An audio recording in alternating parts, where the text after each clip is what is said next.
Bonjour, aujourd'hui nous recevons Christophe Menichetti. Bonjour. Voilà, soyez le bienvenu. Nous vous recevons dans le cadre des entretiens de La Glorieuse que nous faisons une fois par semaine depuis 5 ans. D'accord. La semaine prochaine, ce sera 6 ans. Voilà, vous êtes ingénieur en informatique, vous avez 43 ans. Depuis 2014, vous essayez de sauver le chêne remarquable de Castelnau dans votre association. Voilà, un chêne de 200 ans, rue de la Salaison. Il y a un an, jeudi 16 décembre, la justice a reconnu la légitimité de la mobilisation de centaines de citoyens menée à Castelnau-le-Lez pour préserver ce chêne remarquable. Le jugement en appel a débouté le promoteur, les nouveaux constructeurs, de sa plainte à l'entrave du commerce et l'a condamné. Oui, tout à fait. Voilà, donc vous avez eu les honneurs d'Élise Lucet en octobre 2001. Voilà, vous êtes médiatiquement... vous êtes passé aussi chez Apolline de Malherbe, voilà, donc vous êtes très connu merci. Nationalement. Moi, je serais passé, mais merci. Voilà, donc on va parler de tout ça. Oui. D'abord, le numéro 1015 de La Glorieuse. Donc, on revient sur Parcelle 473, l'art urbain très malin. Montpellier, capitale de la culture, le hold-up continue. Voilà, ça c'est la une du journal. Ensuite, d'autres articles divers et variés. Il y en a pour tous les goûts. On distribue, comme d'habitude, de la fosse en colère contre son cabinet. Communication, le sondage... Montpellier, ville apaisée, jamais communication politique n'a paru si loin de la réalité. On en parlait. Oui, on en parlait juste avant, oui. Tout le monde valide le maire, alors que lorsqu'on discute avec les gens, c'est pas tout à fait le cas. Il faut voir sur quel panel a été pris le sondage. Toujours pareil. Voilà. Ensuite, on revient sur Patricia Miralles, propriétaire boulimique. On revient sur le maire, héros de l'éthique, à le cul entre les deux chaises par rapport au sport, Altrad, le stade Nicolin, le stade Jeannot de la Vega. Il dit il ne faut pas politiser le sport, mais il n'y a rien de plus politique que le sport. On l'a encore vu avec Macron. On l'a vu avec Macron. Qui consolait Mbappé comme jamais. Voilà, donc on est au cœur des sujets qui touchent les gens en ce moment. Donc Christophe, voilà, alors expliquez-moi en 2 mots pourquoi il faut abandonner l'aménagement du chemin de Salaison. Alors en 2 mots, ça va être un petit peu difficile, mais en 2 phrases, je vais vous le faire. En 2 phrases, oui. En 2 phrases, oui. En fait, c'est l'histoire de l'écologie, de l'inclusion de l'handicap. En fait, ce chêne, il est sur un chemin de terre depuis qu'il est là, bien avant nous. Et on espère qu'il sera après nous. Et donc, il y a un projet immobilier qui est apparu en décembre 2014. Un permis de construire a été déposé. Le projet, c'est le Clos des Oliviers, qui voit sa voirie d'accès et ses réseaux passer par le chêne. Donc, si on construit cette voirie, en 2 mots, aujourd'hui, on sera sur une voirie double sens qui fait que une voirie, c'est 2,75 m de large, donc 2, c'est 5,50 m à minima, et que le chemin fait entre 5 et 5,50 m. Donc du coup, si on fait les doubles sens, il n'y aura pas de trottoir. Et mon oncle, qui est une personne handicapée moteur de 57 ans, qui vit là-bas depuis sa naissance, se verra condamné à sortir sur cette route qui fait 200 mètres avant de pouvoir rejoindre une autre route, sans trottoir. Sur une route donc où il y aura 32 logements en bout, donc on estime à une soixantaine de voitures, sans compter les voitures qui viendront visiter. Donc ça c'est le premier point, l'handicap, c'est-à-dire qu'on aura une personne handicapée qui a eu l'injustice de naître handicapé. On ne peut pas savoir pourquoi il est né handicapé, mais c'est une injustice. Eh bien, on vient le frapper d'une deuxième injustice en l'empêchant de sortir chez lui. Et ensuite, et c'est le propos qui nous réunit, c'est que le chêne remarquable de Castelnau, même je dirais de la métropole, puisque c'est le seul arbre classé remarquable de toute la métropole montpelliéraine, donc je dirais le chêne de la métropole, il sera menacé par les travaux, parce que si on goudronne à ses pieds, on empêche ses racines de respirer et de manger. Donc c'est un arbre qui périclite. Si on fait passer des réseaux sous terre ou sur terre, on le fait péricliter et il meurt à moyen terme. Donc revenons aux sources là, de la décision. Donc c'est en 2014, en décembre 2014, Jean-Pierre Grand, maire de Castelnau, signe en 15 jours un permis de construire. Oui. C'est incroyable. Ça étonne, oui. Ça pose beaucoup de questions. Alors, c'est plus que 15 jours, c'est 20 jours, mais on est dans une précipitation qui étonne.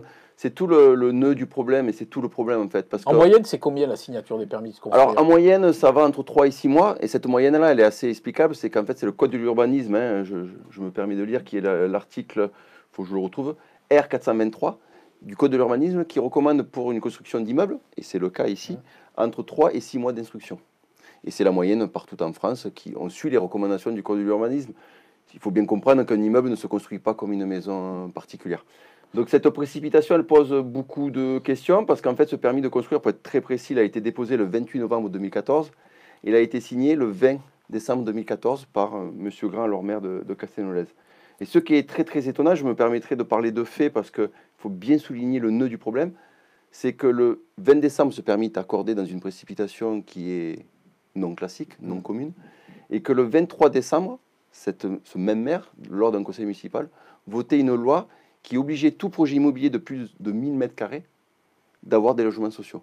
Ce projet-là, étant signé le 20 décembre, soit 3 jours avant, échappe à cette règle puisqu'il fait 1200 m² habitables, ce projet-là. D'accord. Autre chose étonnante dans cette précipitation, c'est que quelques jours après, la maîtrise des décisions des permis de construire est passée à la métropole. Tout à fait. Alors, il faut bien comprendre aussi, encore une fois, la chronologie. Hein, le diable se cache dans les détails, comme on dit. C'est qu'en septembre 2014, le conseil municipal de M. Grand, donc de la mairie de Castelnau, vote le transfert au 1er janvier 2015 des compétences de voirie à la métropole. Et donc, encore une fois, pourquoi cette précipitation, pourquoi cette accélération pour signer un permis de construire le 20 décembre, alors que le 1er janvier, ça partait à la métropole et que le 23 décembre, il y avait la loi sur les logements sociaux. Alors, on parle d'un promoteur immobilier qui s'appelle Les Nouveaux Constructeurs, donc, qui sous la clôture là, de Jean-Pierre Grand, a eu 8 projets immobiliers qui ont été accordés à Castelnau. Alors, c'est actuellement, hein, c'est en 2022, 8 projets en parallèle. Actuels sont en travaux et dirigés par les nouveaux constructeurs. Donc, c'est le premier promoteur de Castelnau, si je peux parler ainsi. Voilà. Alors, ce qui est croustillant, c'est que les nouveaux constructeurs, c'est l'actionnaire majoritaire est Olivier Mitterrand, donc le frère de l'ancien président, dont d'après Wikipédia, la fortune est estimée à 550 millions d'euros et classée 168e fortune française. Alors, moi j'ai une question. Si Delafosse était un peu courageux, est-ce qu'il pourra annuler ce permis de construire ? Alors, techniquement, non, l'annuler, non, puisque ça en revient à la justice. Mais en disant que, bon, on construit là dans une carrière, il y a du sable, il y a un préjudice important vis-à-vis du voisinage. Tout à fait. Et, bon, en le compensant, en lui donnant un autre terrain, par exemple. Alors après ça, il pourrait y avoir des discussions, effectivement, parce que je pense que les nouveaux constructeurs ne sont pas que sur Castelnau, hein, c'est 18 000 logements dans toute la France, donc j'imagine qu'il y a aussi des projets dans toute la métropole et dans la mairie de Montpellier. Donc oui, il pourrait y avoir des discussions, mais surtout, il faudrait avoir Monsieur Delafosse affiche une volonté politique de le sauver et de le classer. Je le répète, on voit bien le symbole qu'il y a derrière, c'est que c'est le seul arbre classé remarquable de toute la métropole. Donc là, on est dans du concret. On a été dans la création du comité de l'arbre, qui est une suite à des promesses électorales. Et quand on parle d'action, quelle plus belle action que de sauver le seul arbre classé remarquable de la métropole. Donc on peut faire quelque chose, oui. Est-ce qu'on peut dire que Jean-Pierre Grand a favorisé ce promoteur à Castelnau ? Favoriser, en tout cas, il s'entend, ça marche plutôt bien, les affaires du nouveau constructeur sur Castelnau-le-Lez. Et là, pour le coup, je m'arrêterai sur ce... Est-ce qu'il y a d'autres promoteurs qui ont 8 dossiers sur Castelnau ? Pas à ma connaissance, non, pas aujourd'hui, pas dans notre recensement. Et il faut savoir que ce projet-là, le Clos des Oliviers, c'est dans un trou d'une ancienne carrière à sable. Carrières de sable qui sont très connues dans le quartier de la Pompignane et du Mas du Rocher.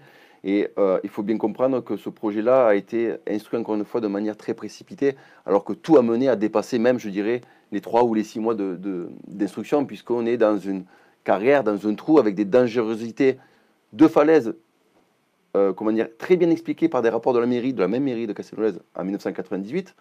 Donc voilà, il y a une bonne entente de toute évidence, parce que aujourd'hui on a posé la question à M. Grand, on a posé la question à M. Laforgue, pourquoi cette précipitation ? Il pourrait très bien nous expliquer les raisons de cette précipitation dans l'instruction du permis de construire. Aujourd'hui, on n'a toujours pas eu de réponse. Donc, quand on n'a pas de réponse, on se pose des questions. Alors, Laforgue, au municipal, est venu vous voir ? Oui, alors on l'avait sollicité quand il était devenu maire de Castelnau en novembre 2017, suite, si je ne me trompe pas, au fait que M. Grand soit devenu sénateur. Oui. Et il nous avait reçu gentiment, il nous avait dit qu'en janvier 2018, il viendrait sous le chêne. Bon, il s'est avéré qu'il a dû être occupé. Il est plutôt venu en juin 2020 lors des élections municipales. Et lorsqu'il est venu sous le chêne, enfin, je dirais, 2 ans après, Je ne sais pas s'il y a une concomitance avec le fait qu'il y avait des élections municipales. En tout cas, il est venu et il a ordonné donc un rapport de l'ONF pour faire un peu un audit de l'arbre, de son état, et aussi un audit de quels seraient les impacts des travaux de voirie au pied du chêne. Ça a pris, donc l'ONF est venu en juillet, ça a pris 2 mois, et en septembre, l'ONF a sorti un rapport de 26 pages que nous avons obtenu. Je vous passe le détail. En tout cas, il dit 2 choses très importantes et très instructives. C'est que le chêne est à l'adolescence, si on peut parler, c'est-à-dire qu'il est au tout début de sa vie, qu'il est vigoureux, hein, il fait 15 mètres de haut, je me permets de le décrire un petit peu pour ceux qui ne le connaissent pas. Il fait un houppier, donc toute une masse de cheveux, si je peux parler ainsi, hein, donc de feuilles de 25 mètres de diamètre. On va publier la photo sur la vidéo. Là. Parfait. Et donc, il a un tronc de 4 mètres de circonférence, donc ça fait un joli adolescent. Et donc, l'ONF, ça, c'est la première chose qu'elle dit. La deuxième chose qu'elle dit, si on veut sauver de manière définitive et certaine le chêne, il faut passer par ailleurs. Voilà. Suite à ça, on s'est dit que M. Laforgue allait, suivant ses engagements, respecter le rapport de l'ONF et acter et œuvrer à sauver cet arbre-là. Ben, il s'en est rien passé puisque on est toujours à vouloir construire la voirie au pied de ce chêne. D'accord. Donc, vous avez une décision favorable de la Cour d'appel. Oui. Non, ça mal. Après 2 ou 3 décisions défavorables. Tout à fait. Qui a débouté un peu la construction des réseaux au pied de ce chêne. Voilà. Le 16 décembre 2021, la Cour d'appel du tribunal administratif de Montpellier a indiqué que cet arbre-là était protégé par une loi qui vient de la Convention de Berne de 1989, qui a été retranscrite, 79, pardon, qui a été retranscrite dans le droit français en 1989, qui protège l'arbre en tant qu'habitat d'un insecte protégé.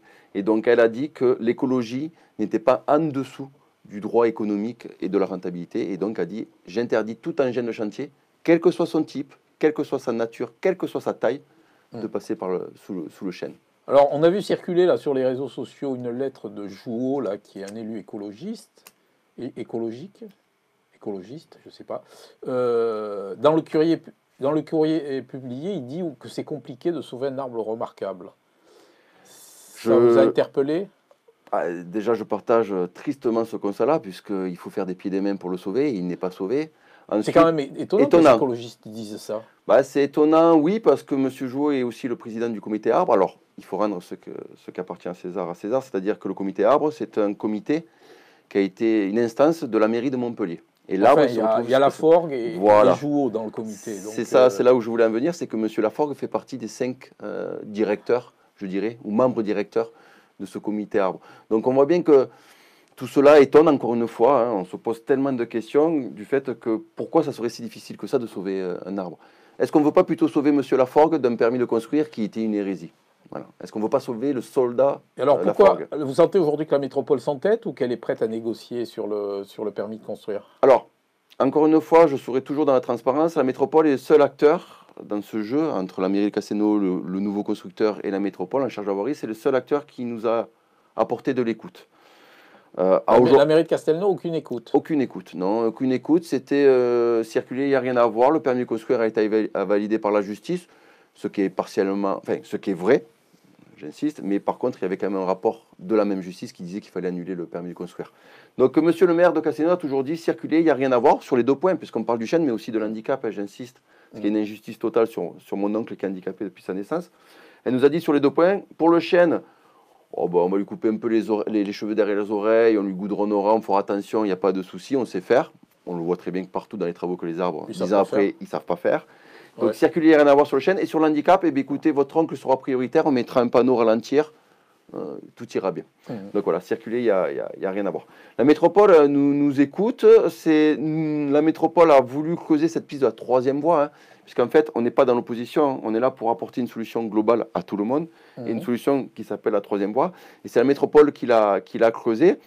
La seule chose qui, aujourd'hui, est un constat, est un fait, c'est que on voit M. Delafosse qui a un engagement fort, et jusque-là, je l'applaudis, j'ai envie de dire, de vouloir sauver le chêne dans sa parole publique et politique. Mais aujourd'hui, chaque fois qu'on discute avec les services techniques de la métropole et les cabinets techniques de la métropole, ils nous disent que les travaux vont commencer en septembre 2021, en septembre 2022, en janvier 2023. Donc cette dichotomie, on ne la comprend pas bien. D'accord. Alors nous avons été un peu lanceurs d'alerte sur le coupage de Mico Coulier qui était dans le parc Bir Hakeim, Oui. juste derrière la maison du maire, qui faisait de l'ombre à sa maison et à la maison de son voisin. On a l'impression que sur les dossiers écologiques d'abattage d'arbres, les écologistes mettent la tête sous le tapis. Oui, oui. Alors, ça dépend, enfin, ça dépend Vous avez été soutenu par les écologistes? Alors, nous, on a été soutenus par tous les bords, en fait, et je répondrai à votre question. On a été soutenus par tous les bords. En fait, on s'est aperçu que beaucoup d'élus, et je trouve que c'est à leur honneur, se saisissent de problématiques soulevées par les citoyens. Et je trouve que ça, c'est bien et c'est sain dans une démocratie que des élus de tous bords viennent voir les citoyens et viennent s'occuper des problématiques. Donc, on a été soutenus par des élus écologistes, comme Clotilde Ollier. On a été soutenus par M. Alain Berthet, Oui. porte-parole du non-béton, mais aussi candidat aux législatives, les Républicains. Donc on est soutenu par des élus de tous bords, des élus qui veulent s'engager et sauver l'arbre. Donc des écologistes qui défendent l'écologie, j'en ai croisé. Des écologistes qui défendent autre chose que l'écologie, j'en ai hélas croisé. Est-ce que Manu Reynaud est venu vous voir? Non, pas du tout. Et Jouot? Il est venu au tribunal nous soutenir et il est venu sous le chêne nous soutenir pour dire qu'il faut absolument sauver ce chêne. Parce que c'est vrai que des écologistes comme Manu Reynaud, ils étaient très actifs avant les élections, voilà, contre la gare, pour le vélo, et maintenant on les entend plus. Monsieur Reynaud n'est jamais venu, oui, sous le chêne de la métropole, qui est pourtant un patrimoine collectif et un trésor, je dirais, d'écologie. Il n'est jamais venu. Voilà, je ne ferai pas plus de commentaires sur Monsieur Reynaud. Je pense que beaucoup de choses ont été dites et voilà, je pense que maintenant on connaît qui fait quoi. Le président de la métropole parle souvent de barbarie de l'urbanisation, mais on a l'impression que de notre côté, il continue à signer des contrats de promotion immobilière, ce qui n'a pas un double discours. Alors moi, je sais que je ne crois que, un peu comme Saint Thomas, je ne crois que ce qu'on voit. Et j'ai vu sur la friche de Mimi que M. Delafosse avait fait des promesses et qu'il n'a pas tenu. Par contre, je crois en M. Delafosse, c'est-à-dire que c'est peut-être une erreur et qu'il n'en fera pas d'autres. Donc je me dis que maintenant, il va se mettre en action en association avec ses paroles. Et M. Delafosse, sur le chêne, publiquement et politiquement, a mis des paroles fortes. Donc je pense qu'il ne fera pas la deuxième erreur de ne pas suivre ses promesses et ses engagements et qu'il fera en sorte de sauver ce chêne en étant le patron, l'ultime décisionnaire du choix de la métropole de la voirie. Et je me permettrai aussi d'utiliser la barbarisation, ou la barbarie, pardon, de l'urbanisation à la parcelle, parce que ça c'est vrai. Et là, on le vit, parce que j'ai oublié de mentionner que les victimes de ce projet-là sont aussi les futurs résidents. On n'en parle pas, ce sont les grands oubliés avec mon oncle et l'handicap. Ce sont les grands oubliés de ce projet-là. Mais ce qu'il faut comprendre, c'est que notre démarche, c'est aussi de les prévenir et de mettre en avant que ce projet-là est très dangereux. On l'a dit, il y a au-dessus, 9 mètres au-dessus de ce projet-là, au-dessus de la falaise, il y a des pins dont les racines ont été coupées quand le promoteur a voulu raser la falaise et y mettre des rochers, des enrochements. Ces pins-là risquent de tomber. S'ils tombent sur nos voitures, c'est pas trop grave, j'ai envie de dire. S'ils tombent sur les enfants, qu'est-ce que ça fait? Il y a aussi des dangers de falaise qui s'effondrent. En 2018, la même falaise est tombée côté Mas du Rocher. On veut les prévenir aussi du fait qu'il va y avoir une pompe de relevage pour pouvoir enlever les eaux usées, mais aussi les eaux de pluie qui tombent dans ce trou, et les monter 9 mètres plus haut pour passer par le chêne. C'est le projet actuel. Si cette pompe de relevage, elle prend l'eau ou il y a une coupure d'électricité lors des épisodes Cévenol, les voitures vont prendre l'eau. Si c'est les voitures, c'est pas grave, mais si c'est les habitations, c'est beaucoup plus grave. Donc, il y a plein d'hérésies comme ça. Les poubelles, à aujourd'hui, ne passent pas. Dernière question, oui. À moins que vous ayez quelque chose à rajouter. Non, allez-y. Alors bon, on va construire dans une carrière de sable, il y a une falaise de 9 mètres de haut, et donc Jean-Pierre Grand a accepté un permis de construire dans la précipitation. Et le rapporteur public a dit que le permis de construire n'aurait jamais dû être accepté. Oui. Est-ce qu'il n'y a pas une défaillance des hommes politiques? Monsieur Grand, il est, je dirais, vraiment le symbole on l'a vu 2 ou 3 fois sur les mobilisations, il est le symbole de la politique politicienne. Tout a été dit sur Monsieur Grand, je ne voudrais pas en rajouter, mais je me permets quand même de rajouter quelque chose. C'est que Monsieur Grand, c'est la politique politicienne. C'est-à-dire qu'on instruit des permis de construire à la va-vite. Pour quelle raison, je ne sais pas quoi. On a une connivence, de toute évidence, qui facilite la promotion immobilière et la barbarie de l'urbanisation à la parcelle. Il on n'a qu'à regarder la venue de l'Europe à Castelnau, Ouais. on comprend tout. Monsieur Grand, c'est la politique politicienne qui change d'étiquette. Il soutient une élue aux dernières législatives, une élue de la République en marche, alors qu'il est les Républicains. Donc ça change d'envie, il n'y a pas de conviction. Et Monsieur Grand, je finirai, c'est aussi la politique politicienne avec l'irrespect et la condescendance des citoyens.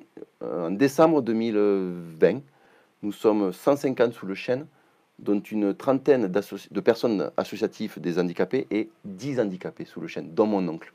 Des handicapés qui font partie de l'APF, l'Association Paralysée de France.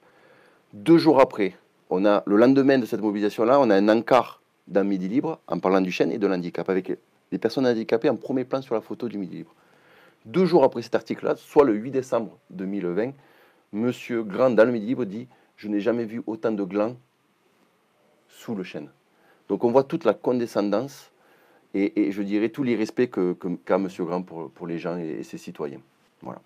Très bien, je vous remercie. Mais merci de m'avoir invité alors.